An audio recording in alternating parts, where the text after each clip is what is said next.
How's it going, super friends? Welcome to my channel, and today I am really stoked to bring to you my review of the Batman Aliens 2-pack from NECA Toys. Also, previously, I've reviewed the Superman Alien 2-pack as well as the Batman Predator, and they're going to be linked down below, and you can go and watch those as well if you'd like. The figures in this box set are actually based off two different encounters with Batman and the aliens, Batman Aliens 1 and Batman Aliens 2. The packaging for these figures is really simple, and it's exactly the same as the previous NECA DC offerings, having a solid black box with the logos of each of their respective companies and each of the characters on the front. When you open it up, you can see the window and all the stuff that you get on the inside. The packaging is pretty simple and it's pretty effective. And here they are finally out of the package, and they are both gorgeous, gorgeous action figures. I'm not much of a xenomorph collector, but I don't have to collect aliens to be able to look at both of these figures and go, darn, they look really, really good. The Batman one certainly looks better in my opinion, and we'll get into that when we look at Batman and then the Xenomorph close up. You'll understand why I think they did a better job on Batman, but regardless of which one I think looks better, they both look absolutely fantastic. As far as accessories for these two figures, well, there's not much to speak of because Batman comes with a Batarang and then, of course, an extra hand to hold the Batarang, and that's it. The Alien comes with absolutely nothing, but really I didn't buy the box set because it was going to have a lot of accessories. So for starters, this Batman figure looks absolutely fantastic. Here, let's do a slow motion from the toe to the head for starters. Yep, that's really awesome looking. There's no doubt about it. I like the really dark blue that's muted but not over muted. The muscle tone and sculpture for this figure is incredibly exaggerated, which is fine. I like my characters to have that exaggerated, buff, muscular look. And I kind of think that in general, this Batman figure does a really splendid job of encapsulating that much darker, twisted look that they gave Batman in the 90s. But this Batman, in my opinion, looks so nice that he's easily going to make his way to my top 10 figures of the year list. I mean, if he doesn't, what kind of crack am I smoking? Because he is just so fantastic looking. I love the shading in between all the muscles there that bring out his tone.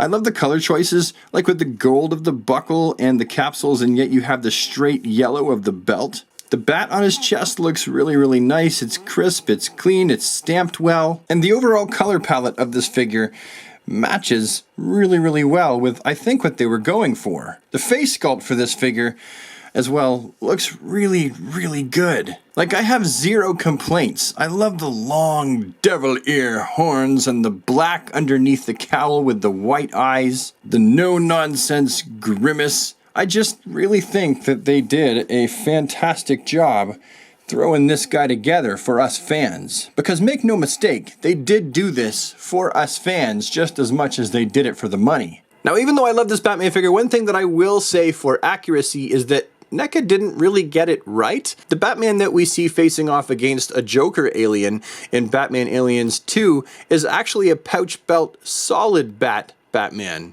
rather than capsules and an oval bat. Like I said, he's from the first story, and the Joker alien is from the second. As for the articulation that this Batman has, it's going to be the same as the Superman's, with the head being on a ball joint, able to look down and up pretty well. You got them there, rounded hinges in the armpits, you got the bicep swivels, you got those there double jointed elbows, you got a rotating hinge in the wrist, which is all par for the course, as well as a clicking ab crunch and a tornado waist. Add to that rounded ball joint groin there with some rotation on top of like a wide peg. I've actually taken the leg off of the previous one. There's a big peg that goes inside.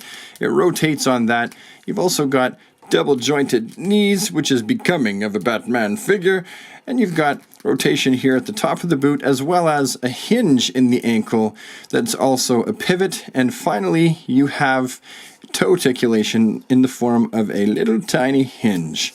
Yep, this guy is articulated to the nines. As for comparisons with Batman, well, let's just do a few. In keeping with the capsule belt and oval bat, we have a slightly customized version of the DC Direct 10-year anniversary Batman. This is still one of my favorites though, by the way. Here's a Batman that's DC Universe Classic scale. Here he is with a DC Direct Batman. I swapped the heads. DC Icons Batman, also with a new head. Here's a Masters of the Universe scale custom Dark Knight Returns Batman next to him. Here's one that's in Mattel's older 6-inch scale. And yet another. And finally, here he is with my Superpowers Collection Batman. And here most of them are, all together, just for shiggles. And of course this video would not be complete unless I brought in NECA's version of Superman just to complete the world's finest. Because arguably, with both of these characters, NECA has produced some of the very best versions ever made. And then we come to the Alien, which,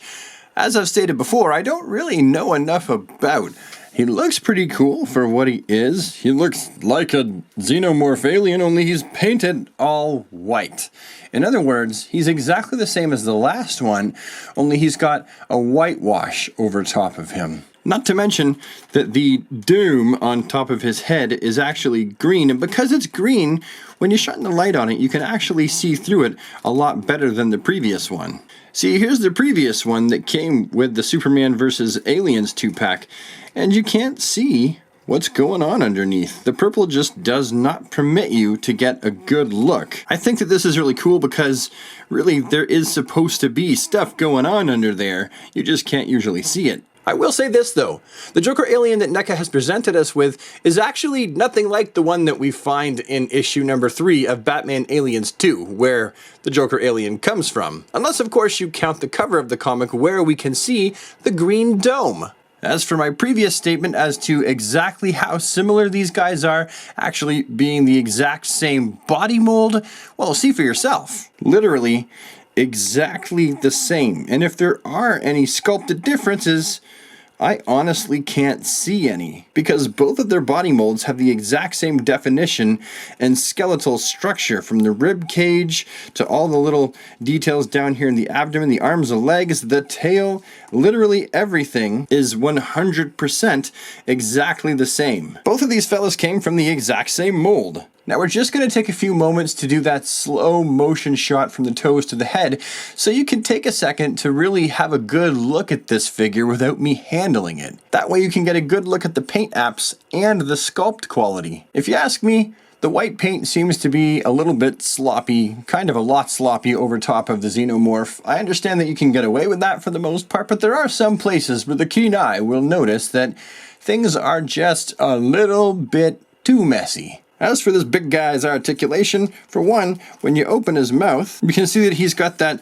long mouth tongue that actually comes in and out. It's a pain in the butt to get though. You have to actually use some kind of pincers to pull it out because it's right down in there, but that is a form of articulation. You've also got a hinge here in the neck, which really maxes out the neck posability with this guy. And it's also on a ball joint, so it does all kinds of ball jointy stuff.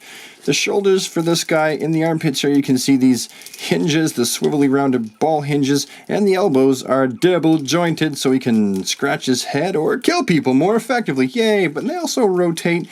You got the wrists, which are on a hinge, and they rotate, and then you've got some articulation here in the fingers as well. He's got a ball joint in the torso, rounded ball hinges right down here in the groin, rotating double jointed knees. He's got another second knee joint here below the first knee. I don't know what you would call that. His feet are on ball pegs and his toes have little hinges. Not to mention his tail has this wire in the middle so you can pose it right up, and it also rotates as well and turns. So there's a lot of rotation and mobility and posability with this guy. The only problem is I found with these xenomorphs is they get pretty loose fairly quick. Like, not necessarily the shoulders or even the groins of these guys, but I've definitely found that the ankles and the secondary other knees, and especially the rotation points here above the knee, can get really, really loose, and it can make posing this guy just a little bit tricky. So my final verdict about this 2-pack is that it's absolutely fantastic. Whether you're a Batman fan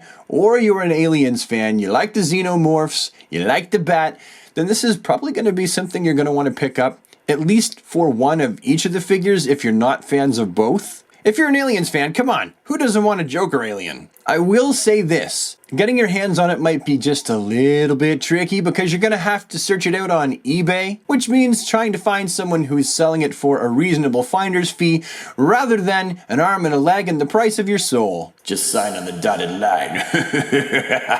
And really, that is the harsh reality. The only way that you're gonna get your hands on this is on the secondary market because it's never coming to stores. It was only available for the pre-order or right at the NECA booth at New York Comic Con. If you don't pick it up on eBay, then you will never get your hands on it because it will never see retail release. NECA doesn't have the license to do that. That belongs to McFarlane. So if you really want it, you're gonna have to pay 20 or 30 bucks over what it originally costed. I'm not saying pay a scalper 150 bucks for the set, but I certainly think in a case like this, when nobody else could get their hands on it except for people who live in America who could take part in the pre-order and or who could make it to NECA's booth at the convention in the first place are the only people that have it, I really kind of feel like that's just the cost of getting something that you want.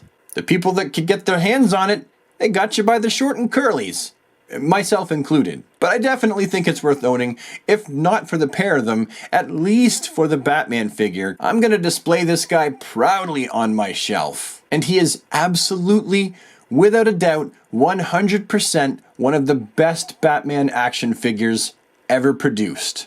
Well done, NECA. Anyway, Super Friends, that's my time for the day.